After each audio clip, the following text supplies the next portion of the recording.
Hey, it's Dr. Amanda with Straightsmile Solutions, straightsmilesolutions.com. Let's talk about stitching small FOVs from CBCTs. FOVs, if you don't know, are field of views. If you want to learn more about CBCTs in general with orthodontics, FOVs, or anything like that, or even how you use them with Invisalign and there's a few other aligner companies that do integrate them, as well as one braces company that I know of. So if you want to learn more, I literally have an entire playlist on this, as well as specific playlists just for Invisalign, other clear aligners, braces, phase 1 interceptive, and more. So anyways, check those out. This won't be reinventing any of the old material.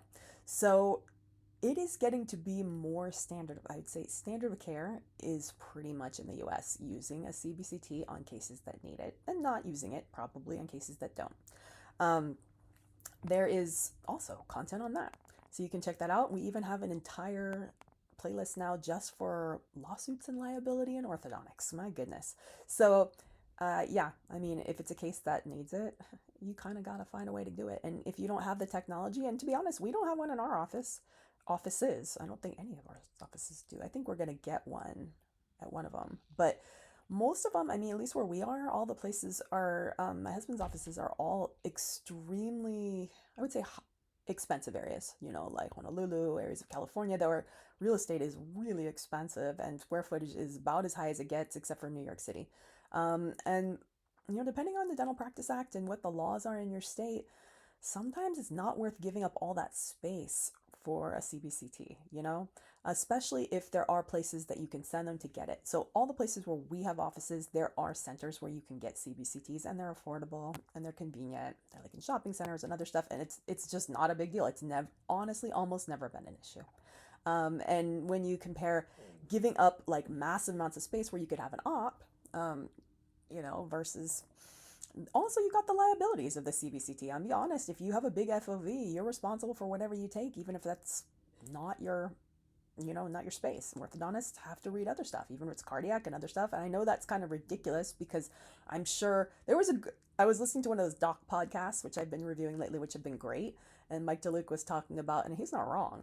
He was talking about, hey, I'll bet you they're using CBCTs, in ENT offices, just flip side. And I'm sure they're not diagnosing dental abscesses, even though it's in their view, So I mean, yeah, I mean, have people gotten in trouble? Yes. Will you? Probably not. But if you're doing it over and over and over again, yeah, I mean, you should learn to read it or have someone read it, and that's what it comes down to. So, and y'all, I'm not reading your CBCTs. If you send it to me, I'm not reading the giant files. No, that's not my job. I am not a radiologist, or I know how to look at the ortho components of it. So don't send me a big file because I won't look at it. I will tell you to send it to Beam Readers or equivalent and get it professionally read. So just want to make that crystal clear. Anyways, so there's different fields of view.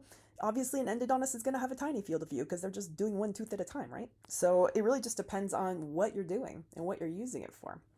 A general dental office, if they're not doing major surgeries, might only have a small FOV.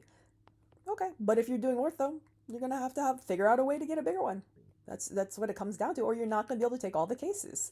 You're gonna have to take fewer cases. You're gonna have to refer out more cases, which is not a problem. I work with lots of doctors, and we draw lines. We say, hey, look, we're not gonna take red cases. And if you don't know the difference between a green, yellow, and a red case, just go to my YouTube channel, put in the keyword red, put in the keyword green, put in the keyword yellow. Watch all the content I made on green, yellow, and red cases.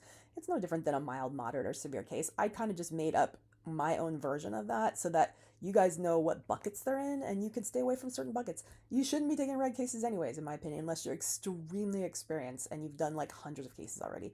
And to be honest, if you're a newbie, you probably shouldn't be taking yellow cases unless you are working directly with an orthodontist who knows what they're doing, who can educate you on the pros, the cons, the risks, the benefits, the different steps.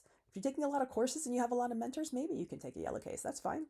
But no one's going to stop you. You can do whatever you want in orthodontics. You can do whatever you want in dentistry. I mean, you're ultimately responsible for the endpoint.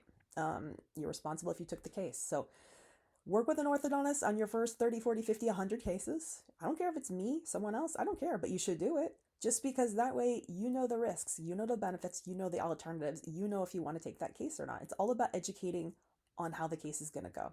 And you have to be able to explain that all to the patient and the parent if they're under 18. So anyways, But yes, you can stitch your files is what I'm trying to say. So with Invisalign, and I listen, the process is constantly changing. I can't stay up to date on this process. And like I said, we're not even submitting them in our office. Like there's a radiologist that does it. So, but I work with enough doctors who are doing this now that I know a lot about it. So basically, my understanding is that if there's a splicing or layering process, it's a little time consuming initially. You can stitch it in the OEM software. Invisalign's Clincheck Pro CBCT integration relies on a single or clean multi-arch dataset. Splicing or stitching multiple small FOVs, e.g. matching separate maxilla scan with a mandible scan or adjacent quadrants, must typically be performed first within the doctor's proprietary CBCT machine software before exporting. Then, once you have the small volumes layered or merged into a cohesive full arch or dual arch format inside the native imaging software, the files should be exported as a standard multi-file DICOM folder.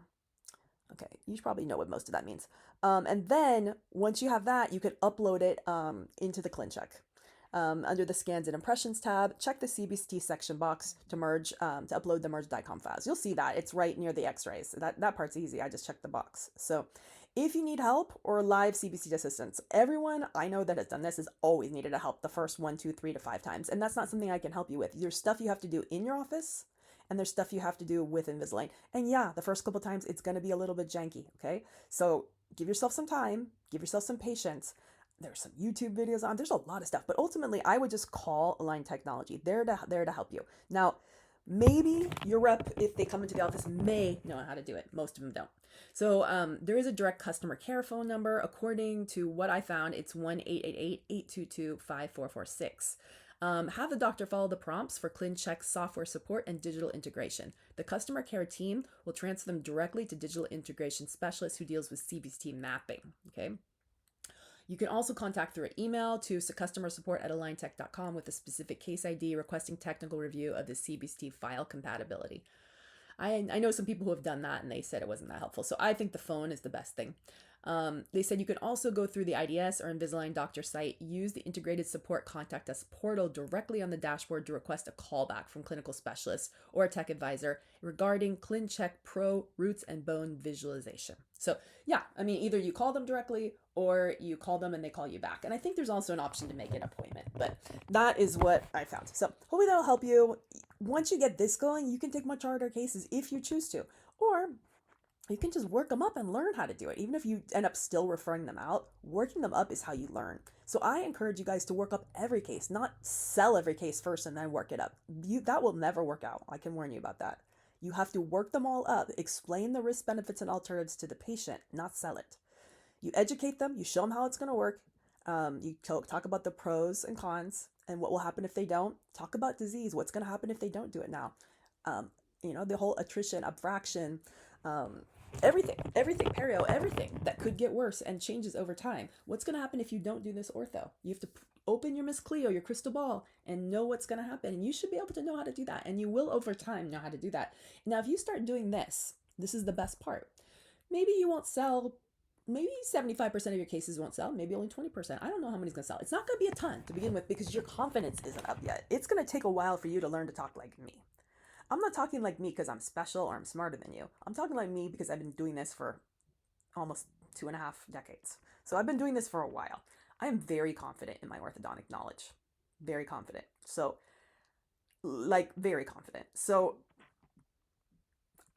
you'll learn to talk like this once you see cases. And the more you work cases up, even if they don't get started, let's say 2, 3, 4, 5 years later, this is your general patient. You're going to see the disease happening if they don't do it. That's just how it is. You can't make everyone do it. It's sad. And then guess what? 3, 4 years later, remember we talked about, yeah, I think I'm ready to do that now. It will be a slow process that will slowly grow like a snowball. Okay, so you know how a snowball's super tiny and maybe you put a lot of work in originally to roll it, and all of a sudden it gets giant. That's exactly what's going to happen with your ortho if you do it this way. Even if you work with someone like me, or there's plenty of other orthodontists, who maybe charge per case or charge per month or whatever, as long as you're screening all your patients, it'll be a little time consuming, but you will sell enough if you're doing everybody to at least cover the overhead, all the overhead. And then within the second year, you'll make a lot more profit. And then third year, much more profit. And all these cases that you're working up, remember the cool part is Even if you didn't sell them this year, next year you just redo the scan, redo the records, pair it if they're interested, and you just reboost it up. You might need to do a tiny tweak, but for the most part, you won't have to put all the effort in because you already diagnosed them and treatment planned them. You just fine tune it. So maybe it took a little while the first time, but the second time will take 5 seconds and you already have it done and you just collect the cash. So anyways, yes, you should definitely look into FOVs. All right, thanks.